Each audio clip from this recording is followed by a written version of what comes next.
E aí, galera, tudo bem? Comigo tá tudo bem. Quero falar uma coisa bem séria.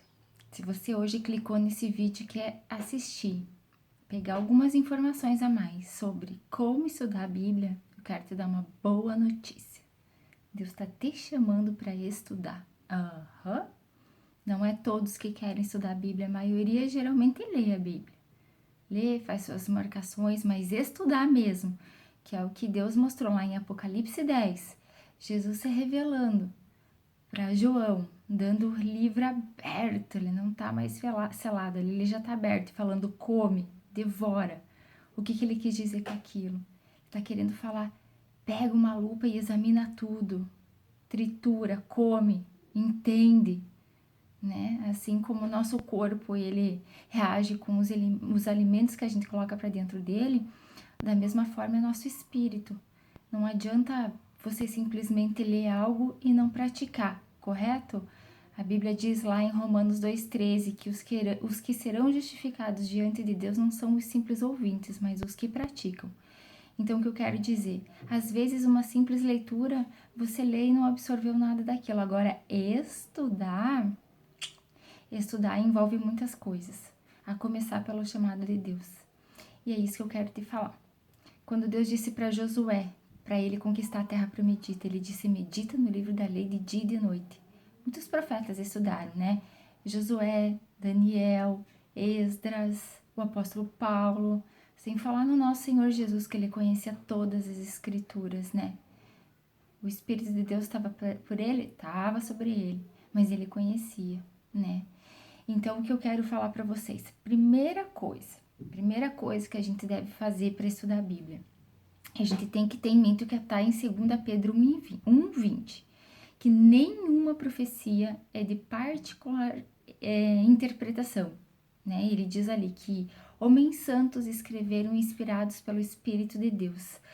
Então, o que eu quero explicar para você entender bem no fundo do teu coração.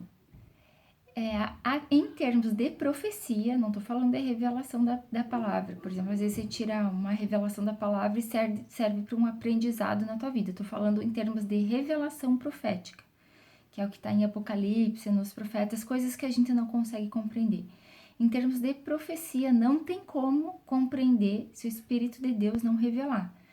Aqueles que dizem, isso quer dizer isto, por exemplo, dá um exemplo, a besta de Apocalipse quer dizer que são doenças. Não, a Bíblia não fala isso. A Bíblia mostra o que é a besta. Então, se a gente sair da Bíblia, a gente já não vai estar obedecendo. Lá em 2 João, que só tem um capítulo, então é no versículo 9, ele está falando assim, todo aquele que permanece na doutrina e persevera tem o Pai quanto o Filho, mas aquele que ultrapassa não tem o Pai e nem o Filho, né? Então ele fala bem assim que é pra gente ficar na palavra de Deus, porque os que ultrapassam não é pra gente nem receber em casa e nem cumprimentar. Isso tá lá em 2 João 9, para ver o quanto isso é forte. Também tem outras passagens que falam, Efésios 4:11, Gálatas 1:6, inclusive em Gálatas 1, versículo 8, fala assim que se vier algum anjo e pregar um evangelho diferente do que a gente tem anunciado, que seja anátema, né? Então, isso é muito forte. Em 1 Timóteo 4:1 fala que nos últimos tempos virão ensinos através de pessoas que são guiadas por demônios, que têm a mente cauterizada e pela boca delas, elas ensinam mentiras. A Bíblia também fala lá em 1 Timóteo 6, 1 Timóteo 1, 2 Coríntios 11, fala inclusive de pessoas que elas se disfarçam como se fossem justas para perverter o evangelho. Aí o apóstolo Paulo usa o exemplo de Satanás, que se transforma em anjo de luz. Então, o que eu estou querendo falar? A gente não pode se basear no ensino de pessoas. Não é isso que eu tô querendo falar. Não literalmente isso. A gente pode sim, porque, acima de tudo, Jesus ele tem a unidade num corpo, ele é a cabeça e nós somos o membro. Deus, por exemplo, o ministério de Deus na minha vida é com a parte do estudo na parte profética. Eu estudo o Apocalipse. Agora, já tem outros, por exemplo, eu adoro ouvir a Joyce Meyer. Ela é muito usada na parte de libertação. Deus usa essa mulher plenamente de uma forma que eu nunca ouvi. de outras pessoas, ela traz coisas assim sobrenaturais para a vida da gente no dia a dia, um aprendizado que não tem como você compreender sozinho. Por isso a gente precisa um do outro. Agora, em termos de profecia, lá em 1 João 2:27, ele fala um pouquinho antes de pessoas que tentam enganar por causa do evangelho, pervertendo o evangelho, mais uma vez. Então ele diz assim: mas vocês receberam a unção verdadeira que ensina todas as coisas, e ela é verdade, não é mentira. E essa unção, ela tá no Espírito Santo. Então, o que eu quero dizer?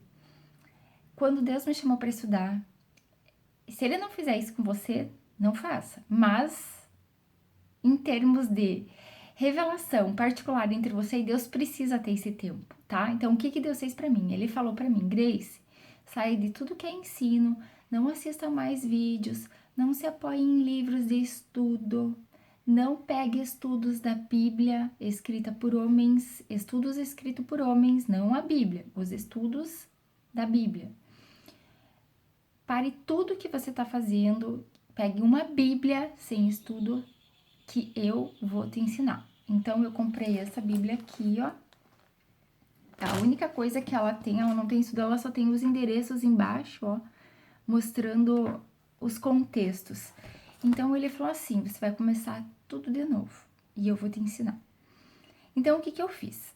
Eu vou começar desde o começo. Eu não sabia que havia uma divisão tão grande no evangelho, né? O que eu quero dizer, por exemplo, existe o leite espiritual e existe o alimento sólido.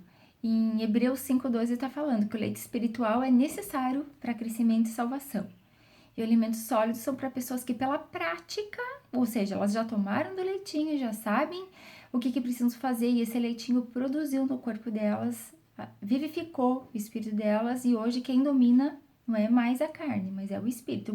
Por mais que a gente venha a ser pecador e erre, a gente tem aquela noção plena de que é Jesus, que é os ensinamentos do evangelho, e que tudo que ele está falando é concernente com o nosso espírito, e a gente reconhece a voz do inimigo falando o que é para fazer. Aí a gente não obedece. O alimento sólido é para aqueles que praticaram, tá? Então, por essa subdivisão, como que eu fiz? Eu peguei de início um caderno, tá? Um caderno, olha só, um caderno normal.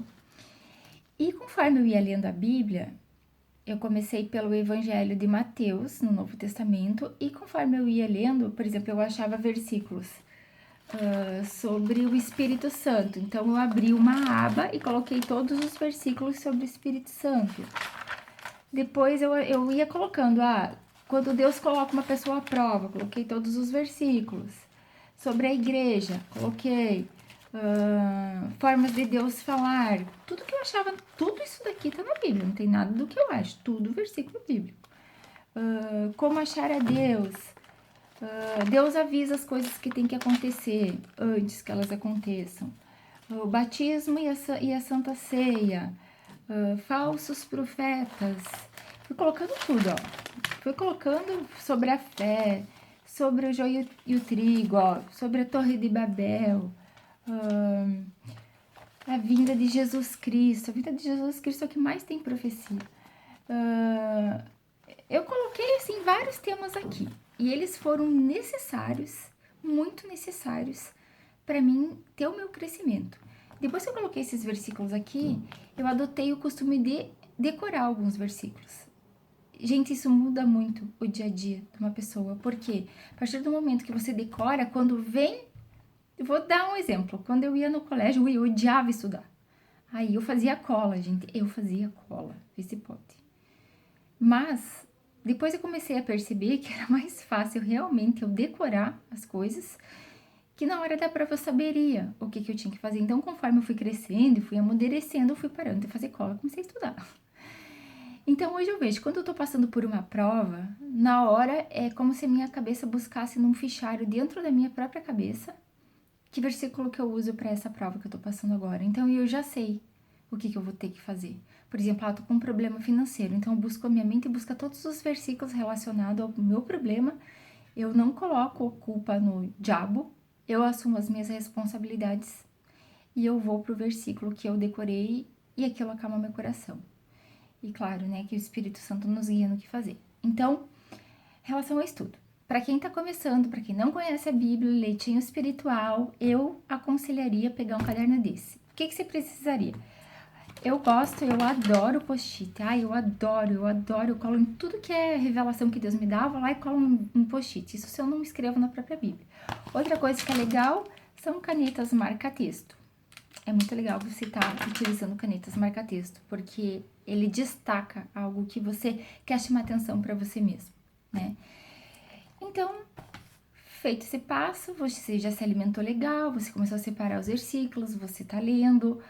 Agora, isso daí já não te basta mais. Você quer algo um pouquinho mais sólido. Digamos que você vai sair do leitinho e vai para uma sopa. Então, eu te aconselharia a fazer um panorama bíblico.